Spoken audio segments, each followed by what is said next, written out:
Welcome to Ask a Puppy Trainer Show. Episode. Episode 212. I have a very wiggly Cumberland Spaniel. And look at that little. He is what we call Look at the tail. a happy boy. Happy boy. It's a girl. A girl. Oh my goodness, is it really? It's because of the way their face looks. It just looks like the droopy, some masculine looking face. Yeah, it's the breed. Are you a girl? Are you a girl? She goes, yeah. She goes, how come you haven't worked with me yet? Sky Wilson. That's my last name. I'm having trouble accessing the live. Ride a white mare in footsteps of dawn. That is cool. All right, I need to, Wilson family. I gotta talk to these people. Okay. Anyway, all right. We are going to answer your questions. Please include them in the comments. We prioritize people who show up, and so we do need the age and breed mix of your dog. Okay, so that You played in water. super helpful. You played in water. That is dried water smell, yes, but that's like outside dried water smell. He showers? That's what it is. If you get in the shower, that's what the smell A lot is. of dogs like that. Oh, you're so cute. Okay, let's see if I can calm her down so she can stay. All right. And anyone who wants to throw in a question, I know Sheridan kind of mentioned it. We do prioritize the ones we get on screen. But I mean, if we're answering one of these or we're answering any of your questions up can here, send them in. yeah, you could also respond to it. We'll go back and forth with you. We prefer the back and forth. It feels more personable. You're on TikTok? Yes. Okay. Personal. Oh. Calm All right. down. Millie Hudgens. I have an 11-week-old Italian Greyhound who has a short attention span and doesn't seem that food motivated when it comes to training. Any advice for how to train a distractible, non-food motivated puppy? Okay, so first of all, that's a distractible breed. Yeah. It's a very, in my experience, and not that I've trained a ton of Italian Greyhounds, but the ones that we have trained, I think you would agree, is that they are a little flighty. They're hard They're a little to nutty. build focus. They're a little nutty. I was being nice. No, they're nutty. It's like people get them for that nuttiness. It's like part of their title. Oh my goodness. I still remember Pixel. We had Pixel the Nut. He was crazy, but he was awesome. For me, with this breed, and we do food for every puppy, but I am not the type of trainer that's going to tell you to always use food if there's like certain things that where it's just not helping. Please. It feels like you're always begging for their attention. With this breed, though, I would be a little desperate to build food drive to help with focus. I mean, toys might do it, but I like food better because I don't have to add excitement to food. It's its own reward. So one of the tips that I would give you is as long as your puppy is a healthy weight, I have to mention that because this breed can be tricky with that, spend a day hand feeding your puppy food and minimal work. Don't do anything crazy. Just do, like if a handful is all it eats 3 times a day, just do come, puppy's name, come, this is Sky, so it would be like, Sky, come, good, a couple pieces of kibble right out of your hand. Sky, come, good, like, and you're right there. You're just backing up like 3 steps. Make it super simple. I know, I'm saying your name, I'm sorry. And then do that until the puppy doesn't want to eat anymore, and don't force it, don't leave food out, put the food away. Oh no. Give the puppy a chance again on the midday and then the evening. So that's what I would do to build some drive. And if they don't eat, you let it go till the next day. I would do that up to 3 days. If your puppy still is not eating very much, I might change up the food. To build some leverage, I might even add a little bit of wet food just temporarily I know he's going to say now, for that type of food. Like, building food drive for me is a big deal with this breed. And I forgot to mention, before you even start this, if you're not for an 11-week-old Italian Greyhound, if you're not adding water to that food and making it a little bit spongy, like let it sit for 5-10 minutes, not a ton of water, it's just like a little in the bottom to make it a little spongy. Wear a glove if the texture bothers you. That could also make a huge difference. You got to build some food drive.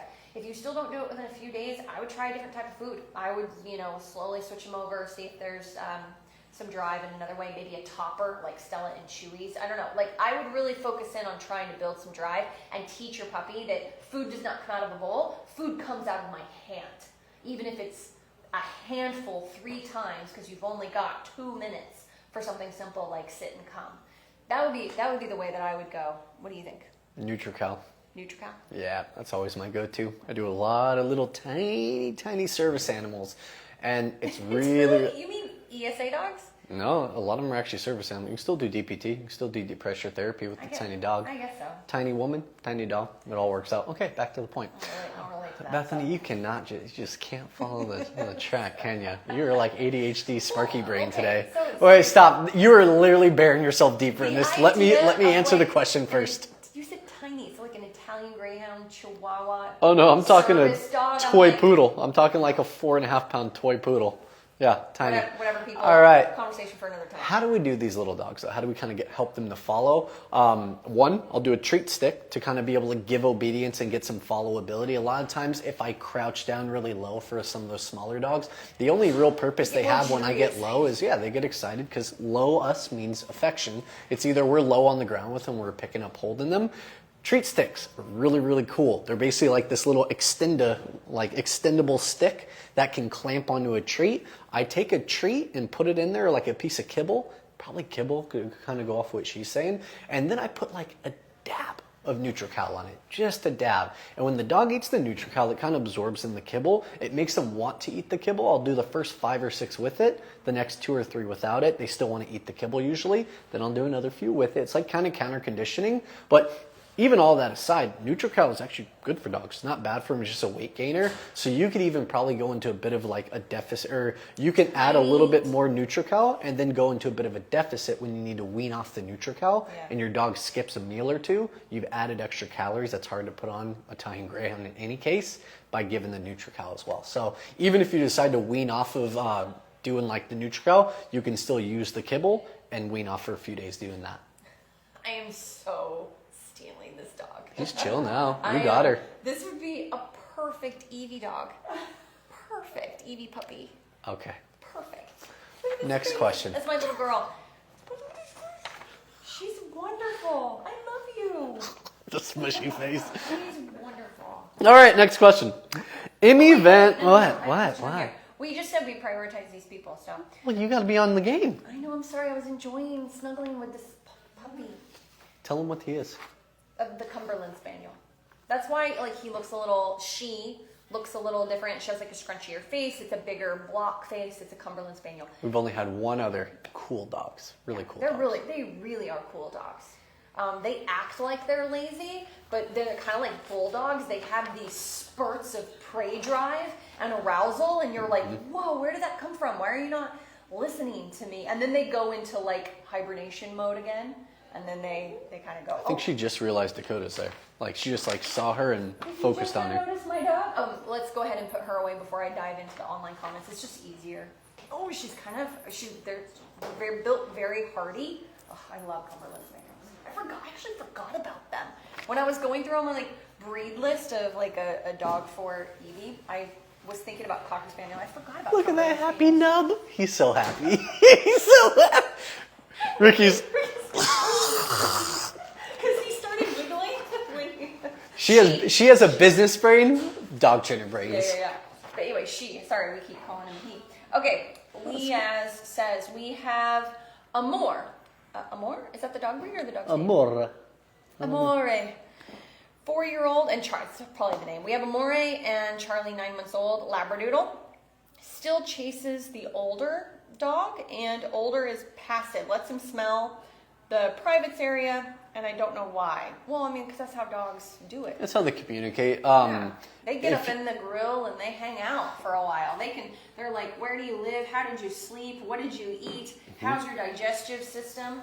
They even say, what's the big breed? AAPTS, how they put their mouth around your hand. It's like they're trying to taste where you've been for the day. They use their mouths for everything, their noses for everything. But it can get intrusive. And so what you really want to look at is how does the other dog feel about it. What kind of response? So here's the thing for me. For me, it's not a big deal. I actually think people are too on top of dogs smelling genitals and having a problem with it. And that's because they think about how they're licked in the face later that night on the couch. That's your problem. Let dogs be dogs. However... Don't get licked, though. However, for me, if I don't want Charlie doing that really intrusive, because Amore doesn't mind maybe, and so it's letting it go too long, that up in the grill and just lingering and licking and bleh, doing all that stuff. After a few seconds, a lot of dogs will snap at another dog because it gets rude, right? So for me, even if Amore, I just enjoy saying that, doesn't care, other dogs are going to care.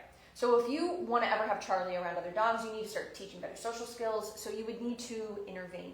And it's really simple. Like they just, you know, he gets all up in there and you go ahead and start heading towards him because you know he's not going to leave the situation. And after 2-3 seconds of lingering, which is actually a pretty long time, just walk in between them and say that Sparky is Charlie. So when you walk in between them, you're going to kind of do it facing, and so you're going to walk in between, and then you're just going to move into Charlie a little, just like one step. Don't be crazy. Don't push him all the way, you know, up in the corner, and just be like, hey, that's enough. What's Charlie going to do? Well, if you haven't practiced spatial pressure before with your dogs, he's going to go around you. Or jump on you. Jump on you, or go around you and do the same thing. And you're going to have to rinse, repeat, and then you need to teach place in a way that balance trainers teach it with leash, sometimes food. For a puppy, we would use food, and spatial pressure. And so you can look up how to do that, or you can check out our online school, because we have one of those that goes through everything and more. And then I would also do it for thresholds. So front door, intervene, move in, teach spatial pressure, calm down, back up in different ways, not just the genital sniffing. I'm looking specifically at the word chase, and the other dog is passively being... Yeah, I missed that. Chasing the passive dog. So to me, I know Bethany was saying she doesn't really think like you have to...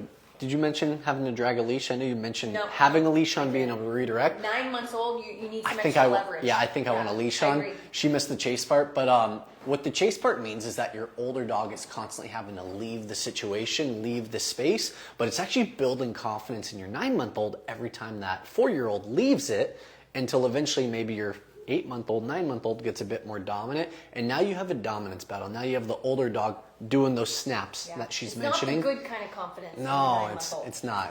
It's the confidence going to get him in trouble with other dogs, especially maybe in your older dog. The reason we keep a leash on is it gives you management. So if you're in the living room and maybe you're not always holding that leash, a lot of people don't unless they're in the very beginning stages of puppyhood. But even if he's dragging that leash around, you see your 4-year-old walk in the room, he kind of locks in on her. I can't get in front to body block him quick enough so he can't chase her down. I'll just put a foot on those. Oh, thank you guys. Oh, look at my hat. Oh, you missed my hat. But I'll put a foot on the leash. I'll put a foot on the leash and I'll just kind of let him hit the end. Check back in with me. Pick up the leash if I can, or I have time, I'll do a little bit of redirection work. If I don't, then you got to think about maybe your dog's a little overtired. Maybe it's time for a nap time in the crate. I don't really do playpens with the bigger, older dogs, but something to consider. But definitely think about downtime for your puppy. If he's always looking for something to do, that sounds like overstimulation. Place command, the reason she's so adamant about that one is it's everything. It's a routine to tire out a dog. It's a out to go to that area for a short period of time. It's also duration work. It's literally how we teach dogs to stay for a prolonged period of time until we release them. It's your version of calm on command. You might have gotten away with it with Amore, but Charlie, now you have a pack, you have a pack of dogs. Mm-hmm. You need to be able to have calm on command, which is another way of also saying no, go lay down and be quiet. Yeah. You need to be able to have that ability. You have a multiple dog household now. It's very important. If Amore is cool and chill, don't even worry about it. But the new one coming in needs to see you, be having some leadership in your home. And that's one of the best and easiest ways to do it. Otherwise, they develop it between each other. And your 4-year-old is going to start getting beat up. Yeah, which you do not want to do. It kind of, and I missed the chase thing. And I think he was being nice. I was a now that I hear the chase thing, I'm like, okay, then Amore is already losing some quality of life for me if you're not stepping in and able to calm the other dog down and let them coexist without him being harassed when he's making it clear he doesn't want to. I have a border collie, and he's always been like that too. If he's not in the mood or he's tired, if he's over it, he looks at me with really big eyes. Well, first he'll do the passive stuff. He'll turn. Well, puppies tend to ignore that if they're driven and I'm not trying to push your dog to correct, but Dusty, my border collie, would rarely correct a dog. In fact, it would stress him out if I put him in a position where he needed to, and he would look at me with these big eyes, and I learned that. He doesn't like to do that. He doesn't like to be pushed to that point. My German Shepherd's totally different. She's like, give me a puppy, I'll correct him all day. I got this. You know, she's fine with it. Sounds to me like Amore is not fine with it, and so I would be more on top of that. We don't want them taking commands from each other. You need to be the leader of your household. Ashley, for the online school, all the details are at thepuppyacademy.com, and this is definitely what you would want to start this class 6, 7, maybe 8 months and under. Now, if you're having reactivity issues, if you're having behavioral issues with an older adolescent dog, that's not what this is geared for. This is truly a puppy curriculum that teaches you how to teach your puppy to exist in a very busy world and be a better family dog, learn all their basic obedience, and then take that out into the world. And then we also have like one-on-ones where through Zoom, where you can come and talk to us every week. We have like a set time. It's kind of like this, except more in detail. You have an hour versus 30 minutes. And more in depth, and you're face to face, and you build your relationships with your people, you know all the dogs. Repeat all that. We offer fantastic advice. It's Repeat all that. We offer fantastic advice. That's our salesman over there, our saleswoman. Okay, Leah says, I appreciate it. Awesome advice. Thank you. I hope one day they will sleep together. That is not up to you, although I understand why you would want that. You can't force that. I have 4 dogs, and my poor German Shepherd would give anything if I would just adopt a dog that wanted to snuggle with her. None of them want to. And she's just like, why do none of these dogs love me? Dakota, you can come to my house. I'll snuggle with you. I just get the problem dogs. Okay. All right. Kim Z says, we don't have any questions. Oh, why don't you check on that one? I think I just got one in. Okay. Don't go anywhere, Kim Z. Oh, I got a lot. But I need the age. We can't help an adult separation anxiety dog, Kim. Can you tell us the age of your dog? Shih Tzu. I mean, we can help you. That's not what I meant. I just need the age, Kim. Sorry. 14 months, small breed, always jumps on couch. What's enough time daily out of her big kennel playpen? She always jumps on the couch? Well, yeah, if she's allowed, of course she's going to choose Yeah, the couch. It's even with you. If you're giving her time on the couch and there's no permission, when you're on the couch, she's able to just jump on it. It's habitual. After a while, they just kind of build up enough confidence. Sorry. They just build up enough confidence. Have a leash on, and they can either have the leash on before they jump up, or you can even clip one on. And it's just off a little pressure. You got to make sure they're not small enough to where they'll get hurt if they come off the couch. And you're not dragging them off. You're actually just applying a small pressure, and you're waiting for them to kind of walk their way to the edge. But if they don't walk their way to the edge, there is a little bit of discomfort in the pressure. You're just not letting it go. You're waiting them out. After a second, they kind of jump off. I step in front, body block. But I think I need to teach a good out and a place command. So if you want your dog to be out of the crate, out of the playpen, and they don't have a space that they're comfortable in, small dogs, and I think we said small dog, right? Small breed, they feel vulnerable when they're out of the crate. When they don't have a playpen, they don't have their safe space. So teaching a place command where that's their designated area and no one messes with them there, or it's the couch because it's higher off the ground, you just got to give that safe space. If you don't want it to be the couch, get a place cot. I just kind of want to throw out there, dogs will get on the couch for all sorts of different reasons. I'm not going to go through all of them, even though I really want to really bad. We're supposed to be better about editing ourselves when people don't actually ask questions. But I wanted to read this again. That's the second part of her question. Lots of anxiety. You want the first part? There you go. What's enough time daily out of her... Yeah, I knew there was another question part of this. 14-month-old, what's enough time daily outside of kennel? We're going to target that. Lots of anxiety to rain. Currently use a box fan. Meds don't help much. Yeah. Okay. All right. You have some anxiety going on over there. First of all, to kind of target the first question about what's enough time out of the kennel, I'm so sorry to not be able to give you a blanket statement. This is so dependent on your dog. My German Shepherd Dakota, even at a really young age, she could go in crate and sleep for 5 hours as long as I gave her a 45-minute walk and some love and 5 minutes of training. No joke. That's just how she's always been. My Border Collie is elderly, and he cannot stand more than a few hours alone before he needs out time. No joke, and he's 12, and I'm a trainer.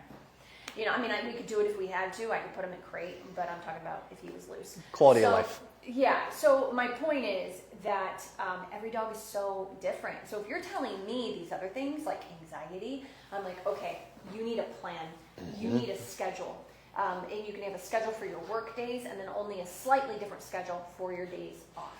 And what that looks like is it's like having a 1-year-old that has nap time, feeding time, baby play time, quality time with me versus babysitter or Miss Rachel, like whatever it is you want to do.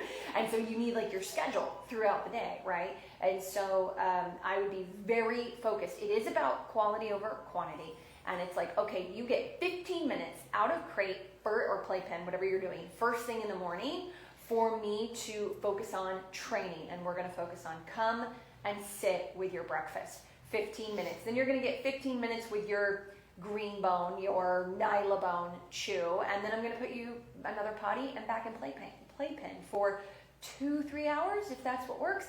Now you're really anxious. It's getting later in the day. I'm going to do 15 minutes of calm crate patterning or calm place patterning. I call it dog meditation. In our online school, we actually have like a puppy meditation section. And it just means that you're doing 3 commands in a really boring, slow way where you breathe between each step. And if you do deliver food, I wouldn't with a 14-month-old, but if you did deliver food, it would be good. Pause, pause, pause. Food. Pause, pause, pause. Let's go. Circle, pause, place, down. It's just, you're doing something methodically and slowly, trying to help them regulate their anxiety, and you're like in it together. You're the therapist, you're helping them regulate their anxiety, helping bring them down. And then you can do something fun, and then you calm them back down again, and then they're in crate for 2-3 hours, or playpen. And so you need a schedule. And you can have them be out on the couch if that's okay with you. It just can't be a choice that they get to choose all day long. Put it as part of the schedule. You get to do an hour of place duration or 30 minutes calmly, not whining at me. Once you can do 30 minutes of place duration, which is go to your bed and lay down, without whining at me, you can come on the couch for an hour. You know, it's like just, you need a system. You need to work with someone, whether it's someone you like through Zoom. By the way, I do Zooms. If it's someone that you like through Zoom, or you want to, totally just pitched myself. I heard it. I was like, I'm going to let that one go. Totally just pitched myself right there. I was laughing in my head. Shameless plug. Or anybody else. Any other trainer on Instagram that you really like? There you go. I bet they do Zooms. Why? Choose why? No, I'm just kidding. Sorry. So anyway, you can do that, or you can hire someone, to actually come over, and dig into it just for a couple of lessons to really help you get on a schedule and help your dog with this anxiety, because it's not something that is just going to go away. It's going to be something that you help your dog learn how to manage their emotions. And honestly, I would do less out time unless it's quality. Out time tends to actually be worse for the dog than better, for anxiety. unless it has quality. Like you have to actually have activities. I'm curious as well. How's your dog do in the playpen? Are we getting a lot of pacing? Do you use a playpen because there's a potty pad in there because you have to leave for multiple hours and they have to use the potty pad? Like, what's your setup? I know that when I put my dog in a playpen when she was a little puppy, she would just answering questions that. Yo, you totally are. My dog would just questions. circle the playpen and be very anxious. I'll answer someone else's question, even if it doesn't answer hers. Just so you guys know, we're constantly trying to answer more questions, and so we talk about this off air, where we're like, oh, how do we do better, not getting into the weeds. That just took more time to explain that. I know, but they think that I'm just mean to you, and I just want them to know I'm mean to you. No, she is mean to me. You all hear it. Okay. I had to block myself. I got scared for a second. Thought she'd be mean to me again. That's for later. I don't do abuse. Wait. On air. I forgot the question that I was answering that no one asked. My dog got really anxious in playpen. She would circle it. She'd get a little bit whiny. It wasn't helpful in my household. It just wasn't helpful to my type of dog that I had.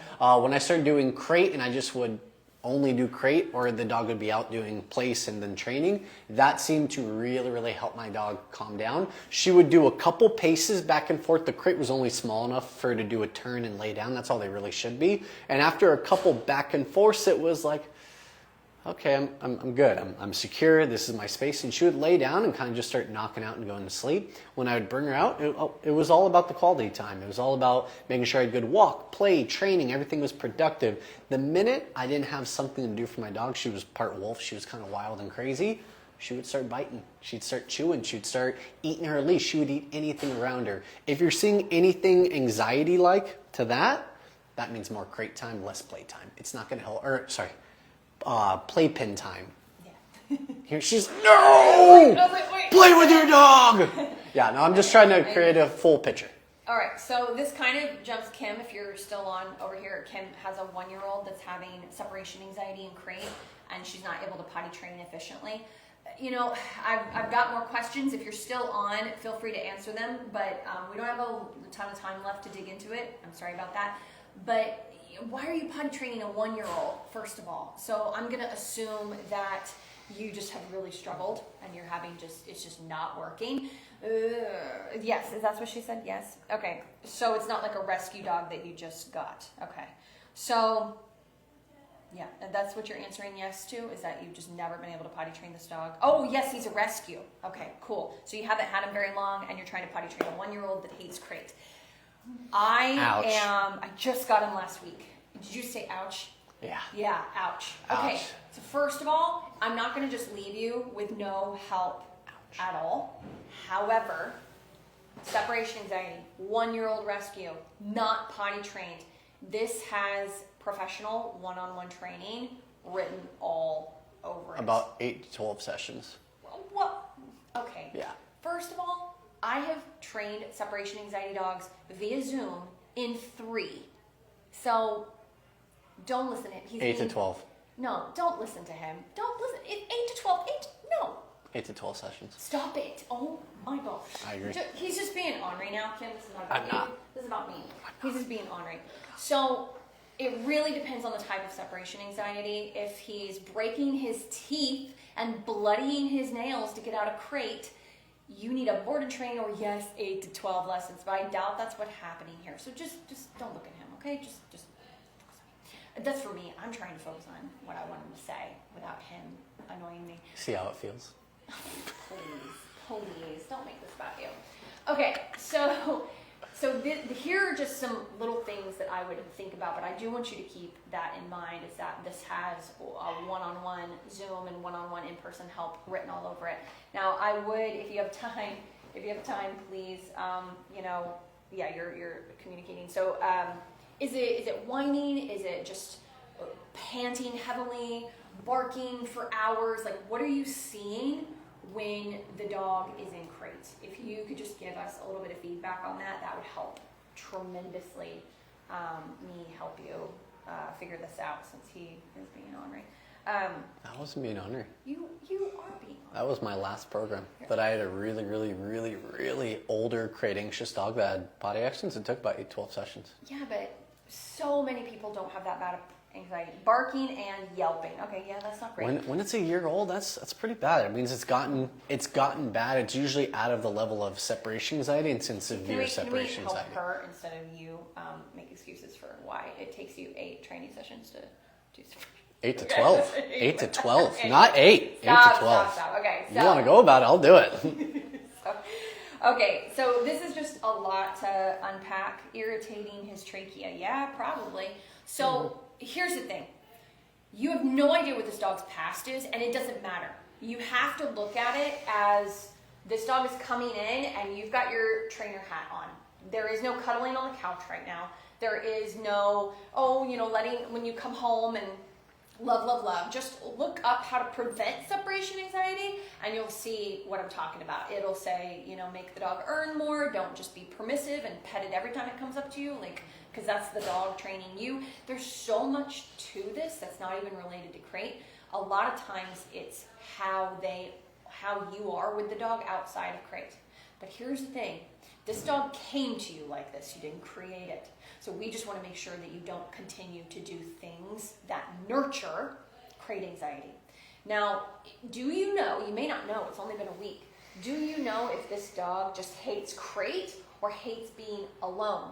Can you just put it into a room? Can you leave it in the kitchen where if it did potty, you know, like maybe this might be the one time I do potty pads, they're able to be in the kitchen area? Because if I'm you and the dog is better and calmer when they're not in crate, I might just spend more money and go and get some baby gates and block off my kitchen and put puppy pads down for half my kitchen and teach the dog while I'm gone to go on puppy pads. Now, maybe that's not possible.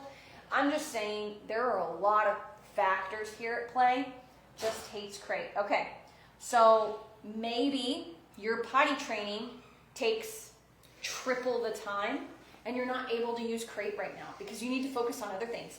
Building confidence, impulse control around thresholds, being pet, not pulling on leash. And there's just, I think I would do a program with you that's not centered around crate, to be honest. He will jump over the gate. Okay, so he's, what is he, big? I thought I saw a small breed. So you've tried the toy poodles can't really jump. So if he jumps over the gate, what is he doing? Is he just going to the front door and waiting for you to get home? This is my point. We don't have time, like it would be a 30-minute to an hour Zoom session to go over all of these to go over all of these things with you to figure this out. It's like, what do you need to focus on? Do you have a dog that absolutely has to be crated and just has to bark all day? Okay, dark room, white noise machine, and play the radio, and go to work and come home and do your best when you're home, you know? And it just is what it is for now, only for now, until you can build up focusing on crate, because you got to get the potty training under control.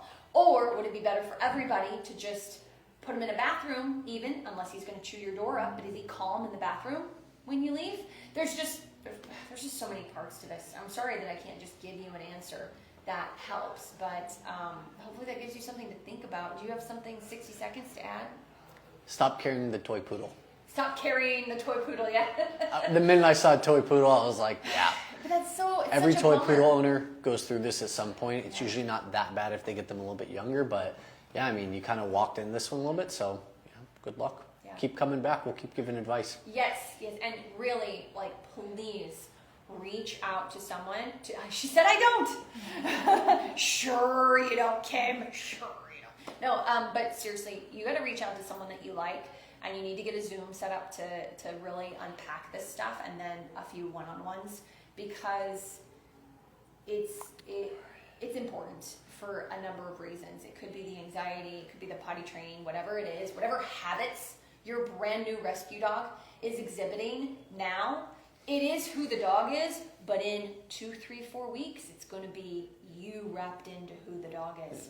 You'll be associated with those habits. So I appreciate you for reaching out here. I'm sorry that we couldn't be of more help, but that's just because this is just It's a one of those tough things. one. It's a tough one. All right. Lauren Meyer, thank you for reaching out multiple times. We appreciate you guys. All Lauren right. Myers is preaching our choir right now. Oh, cool. All right. All right, guys. Talk to you guys later. Bye. Bye, Next guys. week, same time, same place.